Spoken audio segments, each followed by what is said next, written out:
Welcome to this episode of Brains Trust.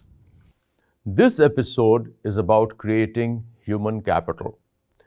One of the greatest thinkers around creation of human capital is author and philosopher Charles Handy, who wrote many books, and he had a stellar career with Royal Dutch Shell.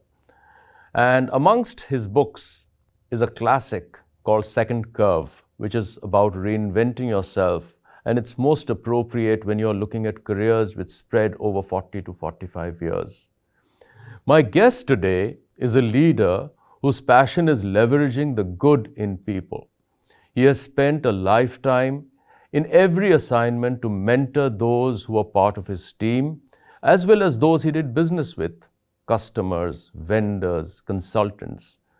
The fulcrum of his motivation always was getting people to give off their best. He invested his time in mentoring, teaching, and training people. His passion earned him the sobriquet of being called an alchemist, the ability to turn base metal to gold. I would encourage you to read his books and blogs and watch his video series.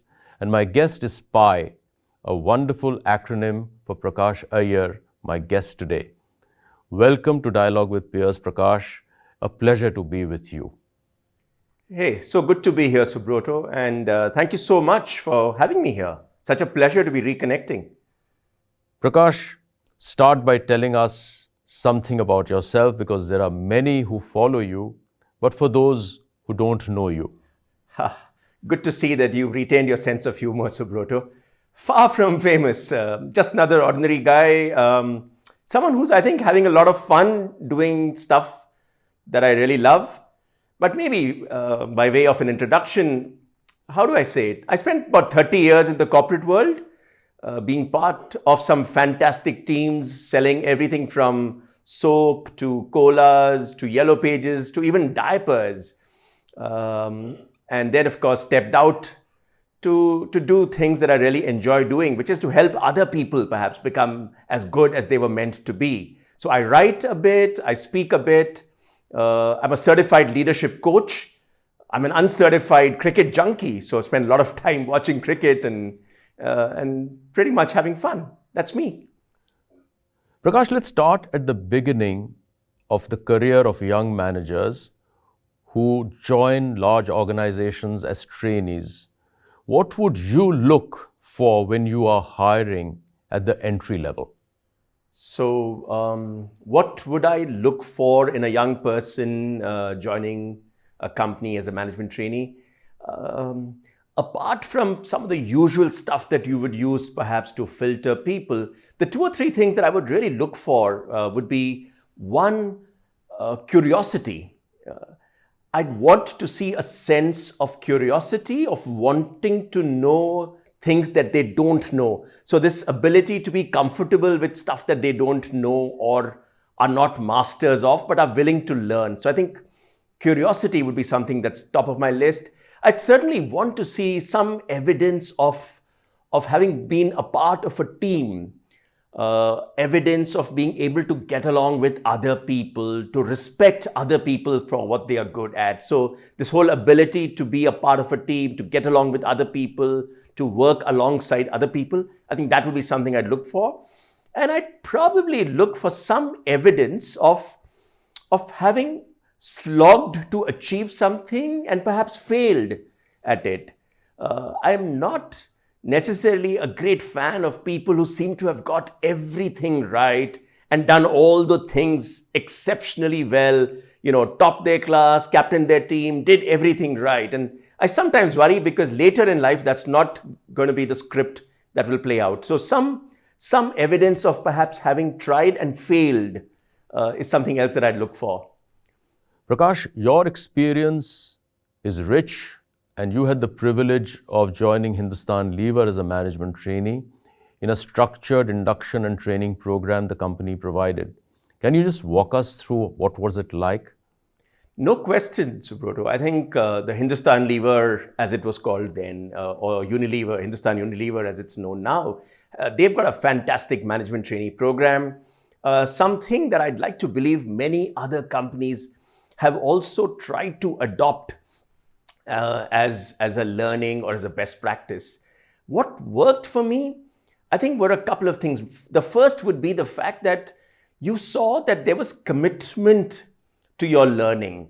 And that meant that pretty much every senior person in the organization was at some stage committed to the management training program. And that would mean either spending time as a coach or a mentor, or taking people under your wing and trying to help them to get it right.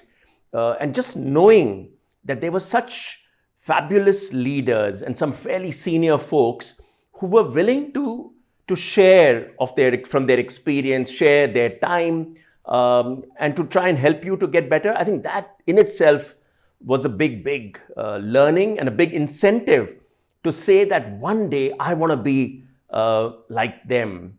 The second thing that struck me about the training program, I think, was the requirement that you had to go out and do the hard yards. So, as a kid coming out of business school, no one says, I want to make a career in sales. We all come out thinking we want to make a career in marketing. And we start thinking that, we'll create these fantastic advertising campaigns and win all those awards and be feted for having done a great job of building brands. But Unilever or Hindustan Lever taught us that it all starts in that little store in the country, where in every corner of this country, where customers go out and spend hard-earned money to buy your products. So what does it take for us to get our products into those stores? What does it take for us to make sure that shopkeeper is actually selling that one extra cake of soap? And learning the ropes there and spending time as a salesperson. And I remember going through small town Tamil Nadu, taking those late night buses and just trying to meet your month's sales target, I think was a fantastic learning. Yeah.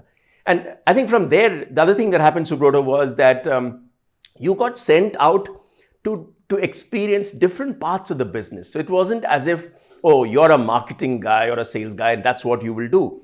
So you got a chance to spend time in purchase. You figured out what does it take to buy oil. You figured what does it take to make soap. So you spend time in a factory.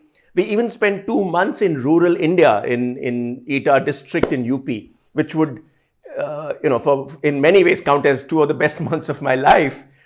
So I think there was a lot to learn by just pushing people out of their comfort zones, of doing the hard yards, learning how businesses run, and all the time knowing that you've got a mentor, a coach, or a senior leader who is committed to your learning, committed to your success. But like I said, it's not just Hindustan Lever. I'd be very keen to hear from you, Subroto. I'm sure when you went to ITC, they had a fantastic leadership development program too. So tell me more about it. Well, ITC's training was very, very structured. When I reached the branch I was assigned to, which was Bangalore, I was handed over a manual, a training manual, which I think had 300 odd sheets in it. I still have it.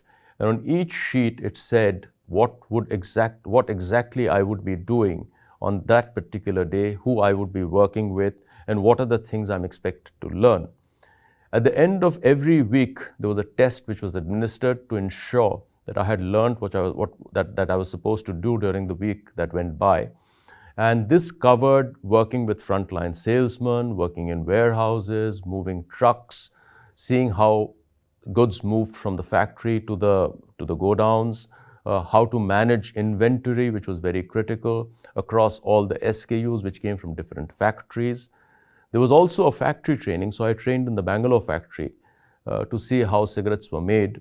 And I was in the accounts department to see how the entire sales accounting process happened, and how do you manage working capital, how do you manage cash.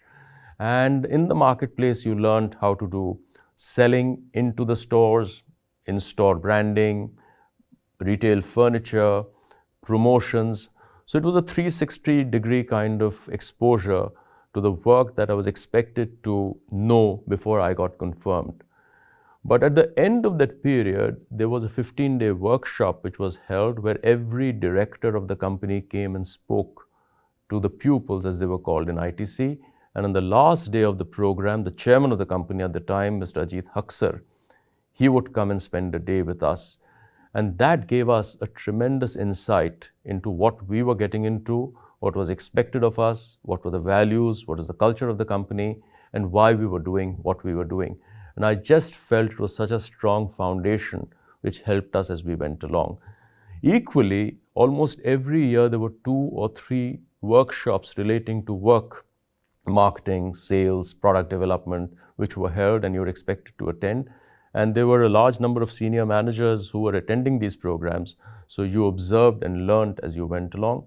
And you were then pulled into the planning of the business bottom up as you went along. And there was a culture of encouraging reading books, not only management books, but a wider variety of books as a habit. It was expected that you would be learning the languages and the cultures of the markets you were assigned to. So, for example, in my case, I was from Calcutta, but it was expected that I would learn some amount of Kannada to be able to talk to my customers in the marketplace. Later, when I was posted in Hyderabad, to try and understand a little bit of Telugu, and also the festivals, the food, and the various cultural nuances of the market. And I thought that was a very, very useful and enriching experience for me. And I think that really helps. Great one. I think understanding the environment you operate in, understanding the nuances, the culture, the people, I think all these are extremely important. But there's something else that I learned pretty early on, which is don't expect other people to like the things you do or to do the things you do. And therefore, just because I might have been fond of reading, it didn't necessarily mean that that poor sales guy in Madurai would also be a great fan of books and would read everything I told him to read. So that may not have always happened. But what I did discover was that sometimes just spending time out there is a great way to soak in life, lessons, people, and understand what's happening out there. So you can't expect to get familiar with that market if you would also want everyone in your team to be constantly coming to headquarters and spending time in your conference room telling you what's happening in the market and why the brands are doing the way they are or what their challenges are. I think it worked very well when you went out to the market, you spent time over there, and a lot of your learning actually happened over that late night meal in a small restaurant in a beaten down part of that city. But that's when you got to know the person, the family, the challenges, the aspirations. And I think I've probably been a storyteller from pretty early in my life. And to your point about books, what I would often do is to, if I had read something in that week, it's quite likely that there would have been one little story from a book which would have been stuck in my head. And I would make sure that I would share that with whoever I was having a meal with on that day. And that was my way of saying, hey, here's something I learned and I found it fascinating. And here it is. And you might find it interesting too. And that's really something that stayed with me, I think so. So Prakash, now a young manager joins a company and he has a 40-year career ahead of him. What is your take on role of mentors and how do we create leaders? I think that's a 36-year frame that I'm going to try and answer in maybe a couple of minutes. Here are some of the things that come to my mind as I think of that journey from that young person who's come on board perhaps as a management trainee, 23-year-old, and what happens thereafter, and what can you do to make sure that the second half of that career delivers on the promise that you might have seen in the first half. The first, I think there's got to be a commitment to delivering results. So you need to ensure that whatever it is that you're tasked with in those early years, you do a great job. It's not about how smart you are or how much you know, and far less about where did you study or what's your background, but it's your ability to deliver on results. So So if you're tasked with something, make sure you're delivering. I think that would be a good first lesson to have, which is to say that you might have all the promise in the world for the future and you might be meant for bigger roles, but in the role you are in, are you able to deliver results? I think that's a big one. The second one, I think, would be to try and reinforce the message that it's okay to not know. It's okay to say, I failed, or I'm not sure I got this right, or I don't know what this means. I think very early on, you don't want young leaders and managers to settle into a comfort zone of saying, I will operate in my area of competence. I will do the things I know I can do well. You want to constantly challenge them, push the frontiers and try and say, hey, push them into situations where they'll struggle a little bit, but they'll learn and they'll come out stronger. And I think a third for me would be just making sure that you get young people to recognize that it's not about you, it's about them. As in, it's not about the individual, it's about the team. So how do you get people to recognize that their success is linked to their ability to get other people to be successful? I worry sometimes, Subroto, that very early in our lives, we are all taught to compete. So we go to school and college and we are constantly competing to be ahead of the other guy.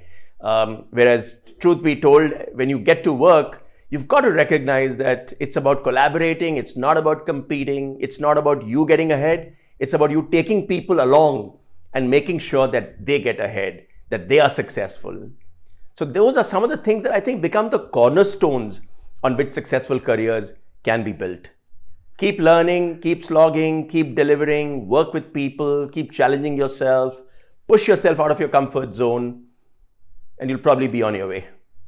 Prakash, as we go along, we all make mistakes, right? In our career, we make small mistakes, we make big mistakes. There are mistakes which we cover. There are mistakes which we are kind of penalized for. In your perspective, how do you manage mistakes and blunders made by managers? Do you punish them, sack them, or use their mistakes as rich experience as they go ahead? Mistakes will happen. I think failures are a part of our lives. And if you see a career where the person never really failed or never made a mistake, you'd probably see a career where the person didn't really achieve as much as they might have. And therefore, reaching out for more, aiming to do more, willy-nilly will come with a downside, which is an occasional failure or a mistake. And I think good leaders make it safe for their teams to fail, make it safe for their teams to make a mistake and learn, because that's how I think progress will happen. That's how innovation will happen, or else we'd be stuck. Everybody would be playing safe, doing the things that somebody else told them to do, or doing the things the way they've been done in the past. So no one can ask questions. But that's not what you need for success in the future. I'm a big fan of this idea that a good leader will allow space for teams to fail and not really be the kind of person who shoots the minute somebody has failed. I find it interesting, and I know there are some organizations where, for instance, the Tatas, notably, as an example here, I remember being on the jury of their innovation awards a few years ago, and I was delighted to see they have a host of categories for these innovation awards, which could be around factories, around sales, marketing, around customer, around technology, finance. But my favorite category, Subroto, was one which was called Dare to Fail. And this was about innovation gone wrong. And here was one of India's largest business houses saying, hey, we'd like to congratulate you for daring to fail. And we recognize that this didn't work, but we are delighted that you tried it. And here's the good news. I heard from the folks at the Tatas much later that many of these dare to fail projects actually became innovation award winners in subsequent years. So I think it's a terrific culture which encourages people to make that occasional mistake. Consistent failure, consistent blunders, of course, is not what you'd want. So sure, get tough on that one. So the next question, Prakash, is we have seen all this as we have gone along, that should managers be chasing careers or should they be chasing businesses? Managers who chase their careers or managers who chase business? I'm tempted to say neither. I'd love to see managers who chase significance, managers who chase wanting to make a difference to the world that they live in, to the people they work with. I think if you can do that, careers, business, profit, stock price, I think everything will take care of itself. You need to be the kind of manager who genuinely wants to make an impact in the role that you are in, which means making a difference to the business, to the people you work with, to your partners, really to the entire world there. That's what I would look for.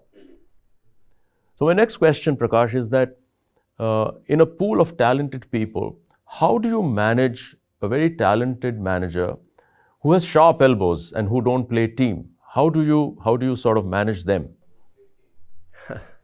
I love that. Sharp elbows. Yeah. Great one. I guess a starting point for me has been trying to look at the brighter side and looking at what is the good in people. So do acknowledge that. And very often what happens is that the people you're looking at with sharp elbows probably have some unique talents which are valuable.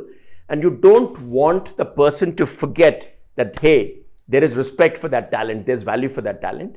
And then you try and have those conversations where you tell them that that talent is probably not playing to potential because of those elbows, those down elbows, which are sharp. And you try and get them to recognize that, hey, those sharp elbows have meant that they are having to fight their own battles. Those sharp elbows have meant that they are probably delivering at 110% of their individual capability. But as a team, they're probably underperforming dramatically and that they are not able to leverage the resources that are available to them. So you try and have those conversations and get them to try and see a different way of achieving it. What can happen sometimes is that they can turn around, sometimes it's too late. Sometimes there isn't enough recognition for the fact that this needs to happen. And particularly if people have been successful in their lives or careers, then suddenly being told that they have sharp elbows almost seems like, they're sharp to you, but they are the ones that have made me succeed. And when that happens, it's a good idea to either move them out into roles where those sharp elbows don't come into play, where they're not a part of a team. But if they have to be a part of a team, I would probably take a call and say, not a good idea to have those people in the team, because eventually I think it'll ruin your team and you don't want that to happen. So it is all about people, right? So now share your perspective on how do we nurse talent so that they can self-actualize or we help them do well?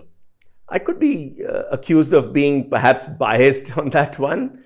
But yes, Subroto, I would have to say that much as I admired intellect, I do think that after a certain stage, that tends to become table stakes. What you really want is a learning mind, a curious mind, someone who's really keen to learn. And having done that, for me, the ability to get along with people, to be a part of a team, to make other people feel very good about being a part of your team, I think that is a big one for me and a good marker of leadership potential, indeed, of future success. So I would certainly say yes. I would be very keenly looking at how does this person behave with ordinary folks. And you talked, at the start, you talked about those ordinary men who go on to become great soldiers. And I think the truth is there are no ordinary men. There are extraordinary people who sometimes allow their insane talents to be hidden or to be covered by self-limiting beliefs or these minor behaviors which can hold them back. And I think as a leader, our job really is to help kind of take that off and help those people unleash the leader inside all those people. And for me, that really was the exciting part of being a leader. And I would probably look for that in other people too, to say that if you're a young sales manager, I'd want to see how much do you know about those people who work for you? Are you able to talk about what a great job that salesman has done, or what a fantastic job that delivery dispatch clerk did to make sure that you met your results for last month? Are you able to talk about what other people have done, rather than be the kind of leader who says, oh, it was such a tough one, but I did it. So this I did it, I'm so smart, isn't something that will perhaps take them too far. Prakash, in a market-driven environment that we work in, and we are talking about high-performance companies, which very often have to restructure, hand out pink slips, and while they invest in people and they expect loyalty in return, because of the nature of the beast that has kind of emerged, how do you expect loyalty in return when there is so much of uncertainty in terms of whether you'll be holding on to your job the next quarter? So how do you manage this? Interesting point, Subroto. It reminds me of something that I heard on my first day at work at Hindustan Lever. And we were in conversation with the then head of HR, Dr. Om Kaul, delightful man. And I remember one of the other management trainees in the group asking Dr. Kaul this whole question around loyalty. How important is loyalty to the company? And you know what Dr. Kaul said? He says, oh, we don't need anybody's loyalty, because loyalty suddenly suggests that somebody's doing someone else a favor and you expect that other person to be beholden to you for what you've done for them. And he said, we just want you to be true to yourself. Every morning when you look into the mirror, just make sure that you haven't done anything the previous day which kind of stops you from being able to see yourself, to look at yourself in the mirror. And he says, that's all we ask for. We are not asking you to be loyal to an employer. And that's an interesting thought. And independent of whether downsizing is happening, whether pink slips and layoffs are becoming common or not, that's a good way to look at it. I think you want people to be valued for what they do, and you want people to enjoy the time that they spend in an organization without having to worry too much about, oh my goodness, I have done so much for you, so how could you do this to me? Or for organizations to say, I paid a salary to you for 15 years, therefore I expect you to do something for me. I think that makes it too much of a transaction. That makes it commerce. And I don't think that's a great idea. It is unfortunate when layoffs and pink slips happen. And I would probably say that businesses need to perhaps think, what could they have done to prevent this from happening? And if it's avoidable, if it's something that they can say, can all of us take some pain so that it doesn't come to a stage where a few people have to take all the pain? If that can come up, I'd probably say that's a good alternative to look at. But if it does happen and if it's handled well, I think people will recognize that tough. I did everything I could to have a great time in this organization. I think I gave it my all. I think the organization was fair to me. Unfortunately, things went wrong, and this is where I am now. That's the way you want it to be, without worrying too much about, oh my goodness, why me? Or, oh my goodness, how could you do this to me? Don't go there. Move on. That's what you do. Prakash, I would like to move to an example of someone who is becoming a kind of gold standard of creating talent. That is Rahul Dravid. And Rahul has, in the National Cricket Academy, created a process through which many cricketers are coming out, and he has a huge role to play in ensuring that they perform at their best at the top level. What are the learnings you think corporations can have from someone like Rahul Dravid? I think Dravid is, of course, a fabulous guy and has had a huge impact both as a cricketer and indeed as the head of the NCA, or indeed as the coach of some of our young, the India A or the under-19 teams. But even Dravid will tell you that, he'd probably tell you that, hey, you're giving me far more credit than I deserve, because there are a whole lot of other factors that might have come into play here. So the good news, Subroto, is that I think in India, 2-3 things have happened. I think there's a lot of effort at the grassroots level to get cricket right.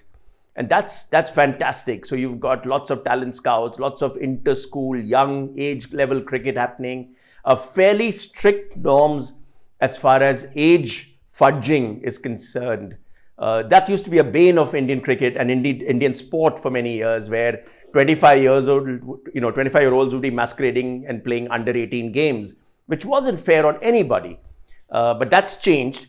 I think the IPL has been a huge impact on cricket in general. But what Dravid has done, I think, and his work with the next rung of cricketers is fantastic. Apart from training them on cricket skills, apart from ensuring that they get a chance to play overseas, that they make these India A tours where they're playing at levels which are very close to the real thing. And it's interesting. So when you see a Siraj make his debut, he's played on that wicket before. He's toured that country a couple of times before that debut. So the gap between being a first-class cricketer and being a test cricketer, which earlier used to be a huge step up, has now become just another step into another arena. And I think that is a big thing that Dravid has promoted. The other thing, of course, is where Dravid keeps talking about, it's not only about cricket. It's as much about the head and about getting people to manage success, to handle their success, to be careful about habits at that early stage, which can actually cause things to go wrong much later. And I think he's been a friend, a guide, a philosopher, and someone who these kids have looked up to, not just for advice on, is my bat coming down okay, is my arm all right? Not just about that, but also about saying, hey, how do I think about life? How do I think about careers? And what does it take to continue to slog and work hard to get it right? And I think that's been a huge impactor. And to your point, I think the corporate world needs more Dravids. I think we will all see the benefit of having a Dravid inside our organizations who is encouraging those young people and helping to get them to make that step up more easily, more quickly. So suddenly it's not about saying, oh, he was a fantastic sales guy when I saw him in Calcutta. I don't know what happened. I've made him sales director, but he just doesn't seem to be getting it right. And I think getting a Dravid will help us ensure that people make those transitions more easily. And I think that could be a great role that a good mentor in an organization could play. My next point, Prakash, is a bit provocative, but I go back to an organization which actually is the fountainhead of management as we know it, which is the military. And during the Second World War, armies demonstrated organizations which supported a strategy. But in the military, every officer is the HR head of his team, right? He is trained for the role. He knows how to train his people. He knows how to set objectives, and he takes them to battle, and he inspires them, and he in fact penalizes them if the man falls short. So if salary, compensation, and benefit is curved out, do we need a HR function at all? Yeah, that should never stop you from having that great conversation, I think. So, yeah, the way I would see it is that I agree with one half of what you're saying, which is maybe we need all managers in the corporate world to think like the folks in the army and to be the HR heads of their teams, to be the HR heads of their organizations. I think that's a great point you make. And every leader must start seeing herself or himself as that HR leader for the troops that she is responsible for. I agree with that part of it, but does that mean that you should get rid of the HR function in an organization? I'm not sure, because I think what you need is for someone to be sitting on the table and constantly holding up, what does this mean for my people? What does this mean from a people standpoint? And be a steward, be a custodian of the people. And this is not to suggest that everybody else will not do that job, but sometimes in the heat of business, under pressure of results, competition, pricing, profit, sometimes we can compromise the people piece, because what happens is that the damage that you do to your bottom line is visible in that quarter, but the damage that you do to your people is probably visible only a little bit later, but it's far more of havoc that will be caused than perhaps what that little blip in profit in a quarter might have been. And what a good HR head or what that function will do for you is to remind the entire organization of the importance of taking care of our people. So I would certainly say yes, everyone in the corporate, every leader must think of themselves as the HR leader for their teams. But I still think there's a significant role that HR can play in an organization. Prakash, when you look at a career of a manager, it could be anything between 40 to 45 years. So you are talking about a human resource who needs to be trained over time so that he can participate in building sustainable businesses on one hand, and in case there are challenges, and there will be many, he is able to overcome them and take his team together. So it's a balance between skill building, career building, and holding on to values. How do you think that a person should be trained over a period of time?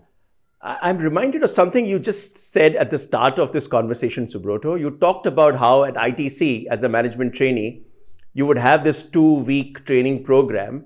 And you talked about Mr. Haksar, Ajit Haksar, actually being there on the last day and talking to all the trainees. And for me, that is the key piece. It's not only about the training program, but it's also about getting the commitment of the leadership team to the cause. And therefore, I would certainly tell people I speak to in organizations or the HR folks there that leadership training is important, training programs are important, they're an investment you're making for your organization. But what I would also tell them is the worst thing that can happen is when you have all these young trainees who've come in for a training program and it's supposed to be kicked off by the CEO and it starts at 9:30 in the morning, and at 9:30 it's actually the VP for a business who's come in and not the CEO, because the CEO had a clash or something else came up and he couldn't make it and he's really apologetic. To me, that is sending a message about what really matters.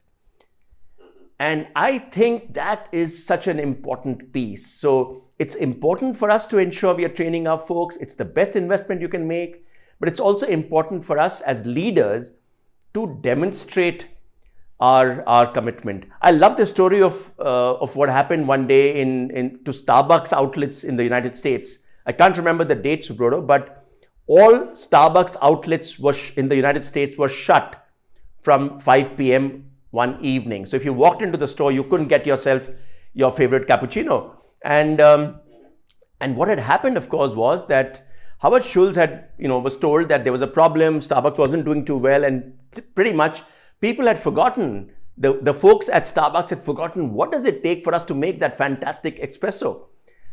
And somebody came up with the idea that let's train everybody. Now imagine having to train 155,000 people on how to make an espresso. Now you could have said, let's do this 2-week program or a 2-day program, and over the next 6 months, let's put everybody through it. And Schultz said, no way. So he just stopped operations for one evening and got everybody trained that evening. People laughed. It cost Starbucks $7 million in lost sales. And people said it's such a stupid mistake. People called it the most expensive coffee break. And Howard Schultz says, how can that be a mistake? I was training my people to make a better coffee. What is more important than that? And I think that is the mindset that organizations need, that shows to their people that we are committed to our long-term success, and that means we are committed to ensuring you get it right. That's a powerful one for me. Bravo, Prakash. It's been such fun talking to you, and frankly, I've learned so much during the course of this conversation. I would like to say that there are many words of wisdom that you brought to the table, and I read what you write. I've read your books, and I would urge everyone who's watching this program to read what Prakash writes. And I thank you very much, and more strength to your ideas and thoughts.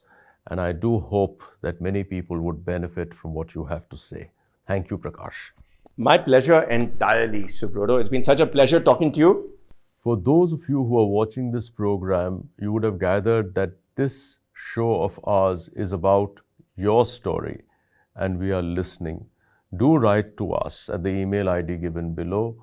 And if you have some great speakers who you think we should be speaking to, just send us a message and it would be a great privilege to get them on our show.